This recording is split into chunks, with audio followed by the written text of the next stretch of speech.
am in one of my favorite places in Vietnam, an exceptional city that bustles with tourists all year round.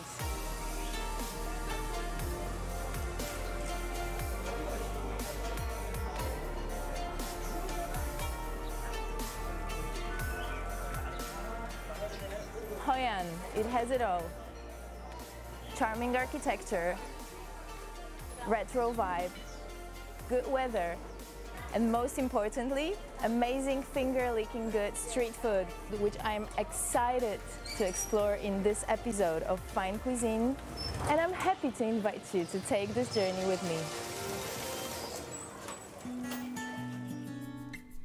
No one really knows how long mobile shops have existed on the streets of Hoi An town, and yet the familiar sight of street vendors on sidewalks in the Hoi An's old quarters has become a distinctive cultural trait of the central town.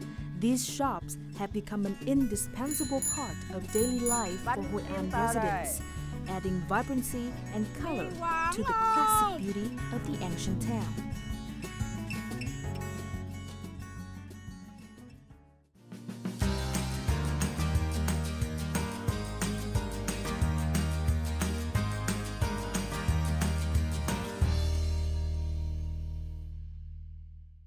So many tourists these days. Rất đẹp. Nếu không có gánh hàng rong ở phố Hội An thì có nghĩa là Hội An đã mất cái phần hồn quan trọng. This is what Mr. Nguyễn Đức Minh, the former director of the Hoi An Center for Cultural Heritage Management and Preservation, said to Cassia. Đầu tiên và ông ấy đã phát hiện ra cái phố cổ. From hundreds of years ago, Hoi An has long been a land, a bustling trade, a crossing point for many boats and ships. Tradesmen pass through here from diverse social strata, regions, nationalities, and backgrounds, from the well-off tradesman to the simple journeyman, to the average costermongers, all came through this former port city. From the viewpoint of a cultural researcher like Mr. Ming, the work of street vendors and small sales on the street embody unique cultural and historical values.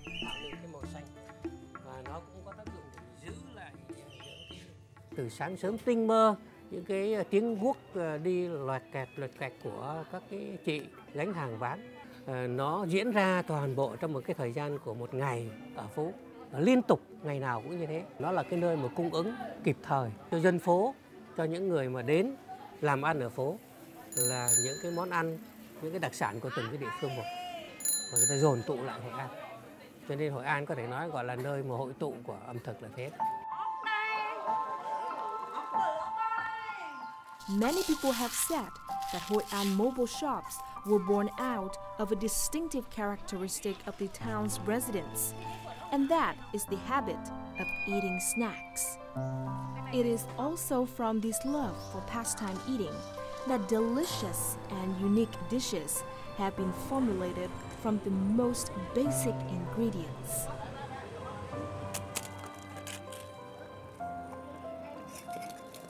Ra khỏi ngõ là có đồ ăn rồi, tức là không cần phải đi xa lắm đâu. Nhưng mà cũng có những người phải chọn. Ví dụ như là họ thích ăn bún nhưng mà chỉ cái bún cái bà đó bán ấy, họ mới thích. Chứ còn nếu mà người khác bán là họ không thích, họ không ăn. Cho nên là trong cái ăn của người Hội An họ cũng kén. Người ta có những cái gu của họ. Nhưng mà Hội An thì vấn đề là họ đáp ứng được hết. The mobile shops in Hoi An usually cater to those looking for an afternoon snack. Each day at around 2 or 3 p.m., one can hear the street calls of vendors rolling out their mobile shops. Whenever there is a client, the vendor would take her mobile shop to the sidewalk to serve the treats. 3 giờ chiều là họ ăn xế, là ăn miếng tính 5:30 là khách họ ăn, là nói chung là họ tới họ mua là mà có thời gian đó. Chứ buổi sáng thì ít tôi thì chỉ bán cho những khách mà họ buôn bán trong phố cổ, hay những người dân ở quanh đây là họ tới họ mua. Cô ăn ớt không đó con? Còn cô ăn nước không hả? Đây, bỏ em đây. Có xì dầu không? Vừa không có xì dầu.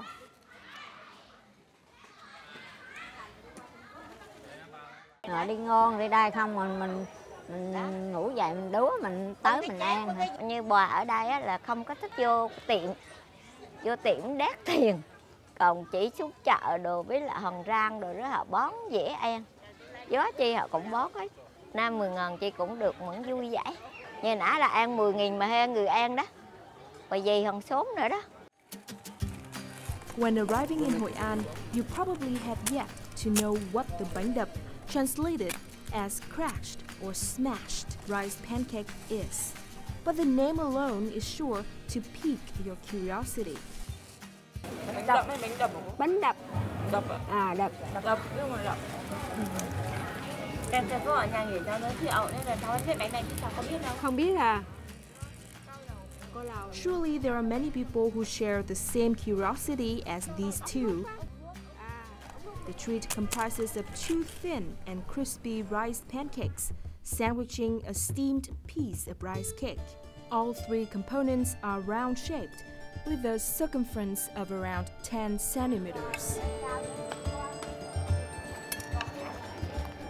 A simple and modest mobile shop, yet Miss Sao's bánh đập shop is always filled with customers. Whether coming for takeaway or enjoying on the spot, diners find great enjoyment from eating this simple yet fun dish.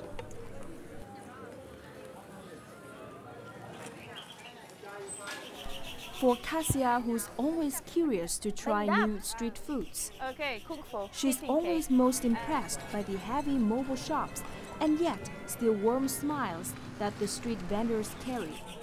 Cassia sees traveling as experiencing, and that experience can be found in humble and beautiful images such as that of this bánh đập mobile shop in the old quarters.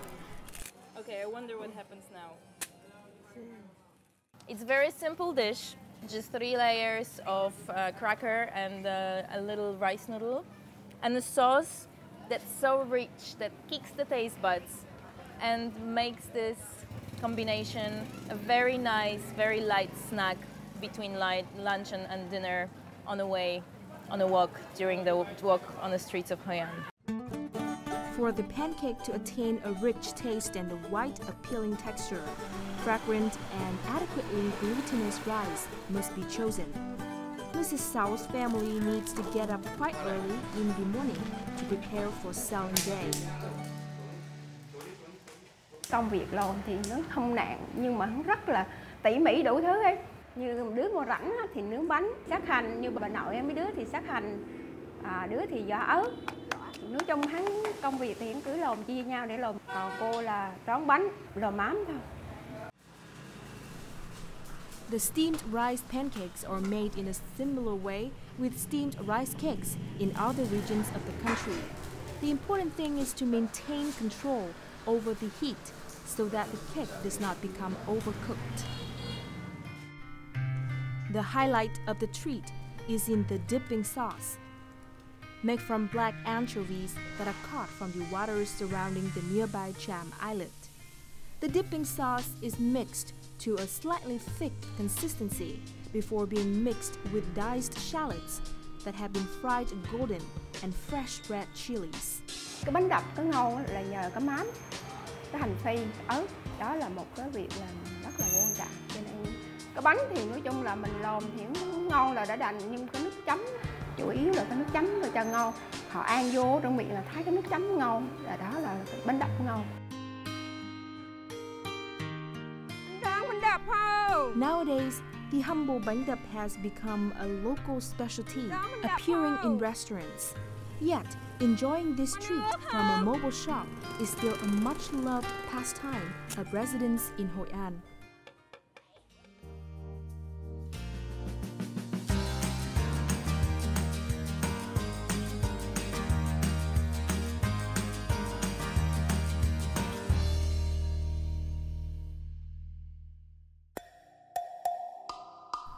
Coming to Hoi An, one can go out to the streets and enjoy a treat almost any time of the day, whether it be morning or night, rain or shine. Tôi bán hàng ở phố cổ Hội An cỡ 20 năm. Ngày nào tôi cũng tới đây bán hết, bán cả ngày. Mình chỉ gánh quanh quẩn ở trong mấy cái đường, mấy cái hẻm, rồi khi người ta ăn thì người ta kêu mình lại, mình bán một chén xong rồi mình đi. Ngày nào dân ở đây cũng ăn của tôi hết. On these hot summer days, the call from these street vendors beckons one to stop and enjoy a street-side treat.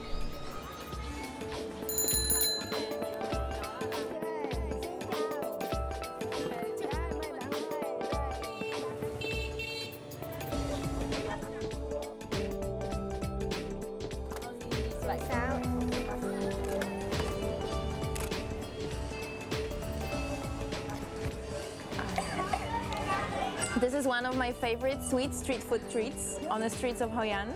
It's tofu, but it's silken, delicate, pudding-like. It's steaming hot when put in a bowl, but then very often it's served with ice. I have taken the hot version with delicious jellies from seaweed. A lot of ginger, sweet ginger syrup on top. Delicious taste, and in Hoi An, everywhere, on every corner, morning, evening, just look for it, look for the street vendors around.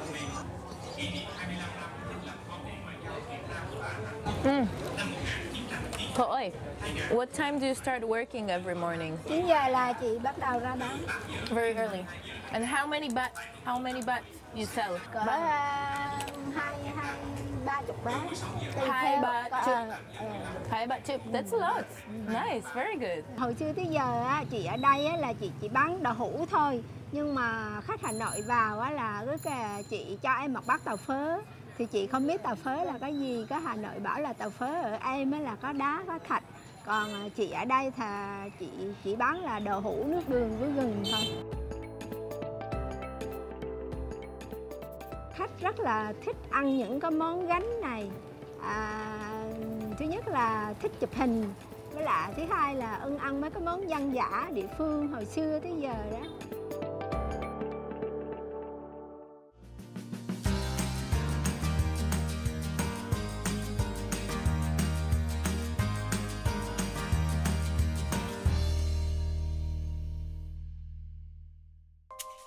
The small streets of Hoi An with crisscrossing lanes as if on a chessboard.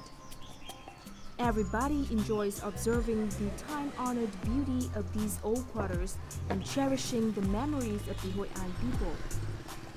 In these streets, one often comes by the sight of women who could easily be someone's grandmother, mother, or sister swiftly moving along, carrying mobile shops, offering Hoi An's most beloved local specialties.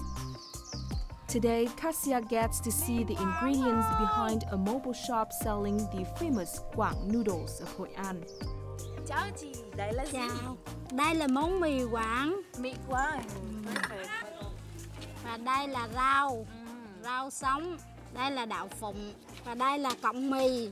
Mì Quảng. Vâng. The Mì Quảng noodle, the chewy. Chewy nice Mì Quảng noodle. And this chị is making Mì Quảng, and this is a necessity when you come to Hoi An. You just have to try it. And đây là nước nhân. nước nhân. Nice, with chưng, bà chưng, and shrimp. Đây là thịt. Thịt heo. Thịt heo, vâng. Okay, come on. I tried Mì Quảng in a couple of different places, and it's always a little bit different. So I want to follow her and learn how to make it traditionally Hoi An style. Let's go together, let's learn some tips and have some nice cooking class with her. So I want to learn how to cook and how to make the noodles especially. And we're gonna cook Mì Quảng and I'm very happy about it. Excited. Món này là rất nổi tiếng ở Việt Nam đó. Rất ngon. Nhưng mà làm là rất công phu. But it's from Quảng Nam, vâng? Quảng Nam province, I guess, yeah. I'm very excited. Quảng noodles comprise of very basic ingredients. Noodles made from rice, shrimp, pork, peanuts, crispy rice pancakes, and fresh herbs to add to the flavor of the dish. Cái ăn của người Hội An đấy trên nguyên tắc mà nói thì nó cũng đảm bảo được cái gọi là ngũ hành, vừa cay nóng, vừa đậm đà, vừa mát và vừa cái trung hòa. The rice is soaked in water for an hour. Before being grinded to a smooth mixture, Cassia and Mrs. Dung then steam this mixture into a spread, which will later be cut into noodles. Dạ rồi. Đây là bột gạo, vâng? Bột gạo. Vâng, okay. So I use the first layer. This is very similar to making bánh cuốn. And the speciality of mi quang noodles is they're more firm and more chewy than most of other noodles that we use. And the reason why is because we're gonna make a second layer using this flour. Yeah, it's time to do it. Okay, a little bit more. So I just pour a second layer. Okay, perfect. And let it steam on real fire. It's just water there, boiling hot water, steam, couple of seconds, some magic, and we have beautiful noodles. In order to remove the thin layers of steamed rice flour is no easy task. Mrs. Zung shows Cassia how to use a chopstick in order to gently transport the layer from the steamer. Yet, it seems that Cassia was not successful. Can I try this one? Okay. This is the one that didn't work out. I messed with it a little bit. And it tastes like delicious pancakes that my mom does at home. They're not from rice, the ones in Poland.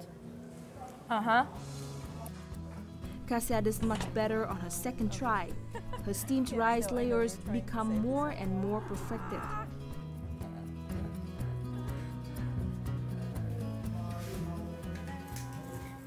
The second step in the recipe is preparing the other ingredients and the broth. Whoa. This thing that I'm pounding here, it's called kunan. And it's a cousin of onion, very unique thing used to make mi quang. It's fried and it has very strong essential oil. That's why I'm crying. But luckily, I'm just finishing. This is the last round of pounding for today.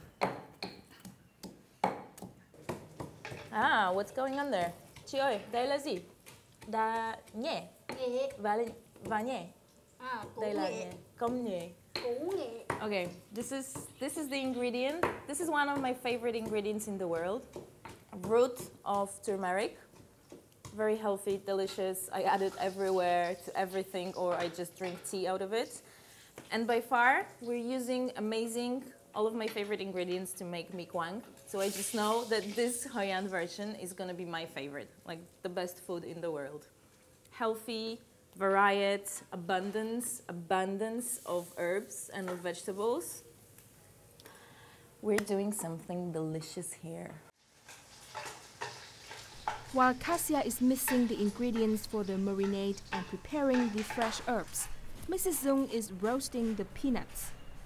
Her style of roasting is very special and new to Cassia.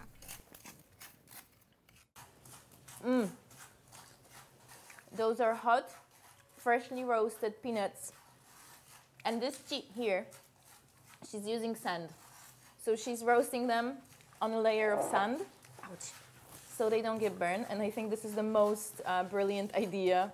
I will try to use it in my kitchen. Okay, who's filming it? The roasted peanuts are then crushed and sprinkled over the guang noodle bowl. The shrimp's head is removed, cleaned, and slightly stir-fried and cooked in the broth to add sweetness. Then Mrs. Zung tosses peeled cooked quail eggs into the broth. There's another ingredient that is used in this dish to Cassia's surprise. Check it out. Now, this is the biggest surprise. There is pineapple. I had no idea, even though I've tried a lot of mi quang and I read a lot about mi quang. This is a surprise. I had no idea they're using pineapple to do it. Makes it even more delicious in my opinion. Amazing thing. Looking forward to try it, excited to try it. After being minced, the pineapple is added to the broth. The pork and chicken are blended in with peanut oil and the previously mixed marinade. The entire mixture is then cooked in the broth to add further richness. The rice layers that were steamed before are cut into noodle strands. The savouriness of the meat is then blended with the noodles, all soaked in the rich broth and topped with fresh herbs from the local Chakwe herb village. A bit of scallions, chilies, and crispy rice crackers, and a bit of fish sauce. The aromas from the melange of meat, shrimp, eggs, rice crackers, and peanuts all pique the senses and add to the overall appeal of the dish.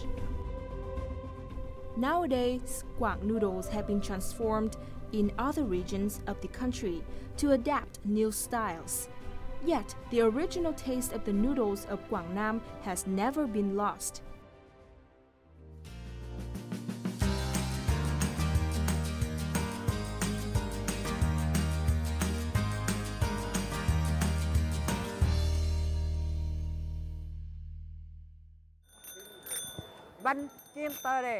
Mobile shops have long been a common way to make a living for Vietnamese people. It is not only in Hội An but in many places across this S-shaped nation. Những người mà bán hàng rong á, thường là những người ở quê lên. Và người ta từ quê bắt đầu người ta gánh vào người ta bán. Những là các loại chè, nước uống tạo nên một cái âm hưởng về mặt gọi là nhịp sống của phố. Những cái món hàng đó là một cái hình thức người ta mưu sinh để sinh sống. Mà ở Hội An là một cái nơi mà có khách du lịch đến để tham quan á, là người ta nhìn nhận qua cái công lao động của những người lao động chân chính như thế nào. Lao động thì lao động nào cũng tốt. Long threads of candy akin to strands of hair. But these are not our sewing threads, nor is it hair. This is a simple treat of children in rural areas, known lovingly as the silk thread candy or kẹo tơ. Mr. Nguyễn Viết Trình learned the art of making this type of candy from an elder street vendor of Chinese origin in the old quarters. Mình ra nghề bán đến bây giờ là 26 năm. Tôi bán cho học sinh các trường làng, thành phố, ở thị trấn các nơi. This dish comprises of two parts, an outer skin and the filling. The skin is made from flour mixed together with sugar, butter, and a bit of sesame seeds. After mixing these ingredients together to attain a mixture that is thick enough, Mr. Trình begins to make the skin.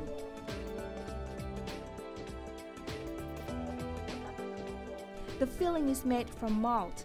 Sugar and malt are cooked to a chewy consistency, divided into separate pastes and covered up.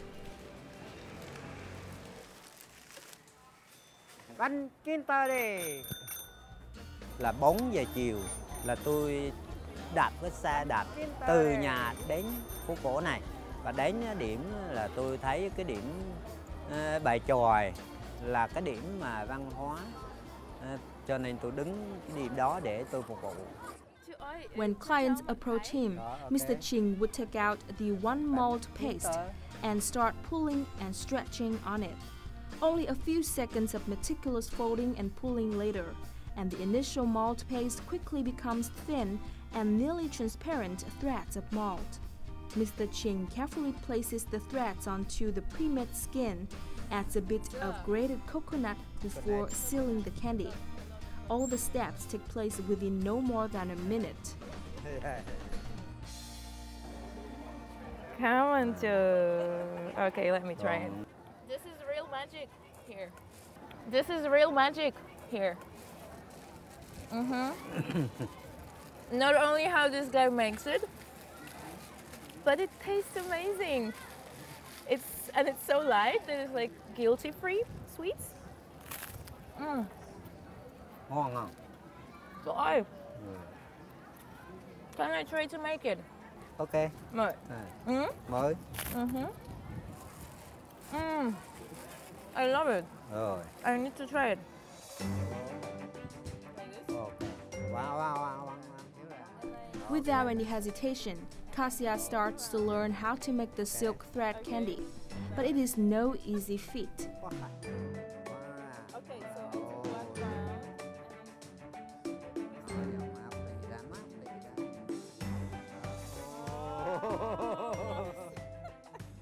I tried to make kẹo to. I heard about those cakes, and I'm very happy to stumble across this magician here, and I finally can try what it is and how to make it. So I'll try mine right now. It's very good. It's the same as yours. I made a very good candy. Rất ngon.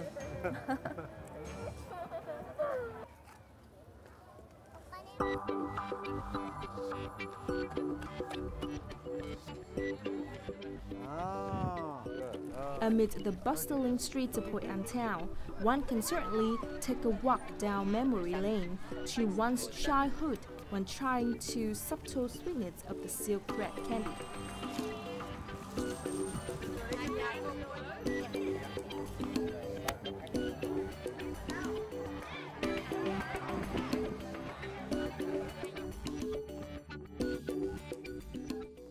Đôi khi ấy, người ta vẫn dùng cái từ ăn chơi. Ăn để mà thưởng thức, ăn để mà chơi thôi. Ăn thử, ăn cho biết. Chứ còn không phải là ăn no. Đó là một cái phong cách ăn của người Hội An. In comparison with other towns and cities, mobile cuisine in Hội An has its own particular traits, diverse and yet selective. These traits have and will continue to live on with time, accompanying the unique values that have made up the culture and heritage of Hội An town.